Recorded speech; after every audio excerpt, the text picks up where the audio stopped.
Hvala vam lijepa, kolegice i kolege. Odvratan si. Užasno me gledaš. Kako ti je to kosa?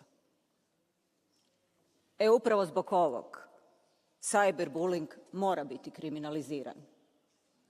Ove odredbe ne stoje ili stoje u samo nekoliko zemalja članica Europske unije. Nije definirano što je cyberbullying. Djeca u Europskoj uniji mora imati jednaku razinu zaštite, bez obzira gdje žive.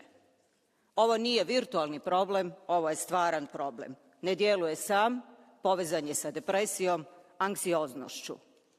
Zbog toga pozivam komisiju da ovu temu ne ostavi na razini preporuka, već je ugradi u zakonodavstvo država članica i da imamo učinkovite, ciljane zakonske odredbe.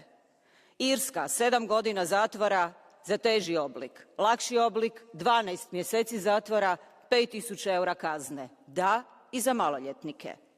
Čuli smo već, 1 od 6 djece doživjelo je nasilje na internetu. To nisu samo brojke, to su stvarni životi. Nasilje nema ideologiju, kolegice i kolege, ali ima posljedice. Čuli smo kakve, zato je nužno uspostaviti jasan zajednički okvir. Cyberbullying ostavlja digitalni trag zauvijek. Nemojmo se zavaravati da će to prestati. Stoga djelujmo i cyberbullying kriminalizirajmo. Hvala vam lijepa.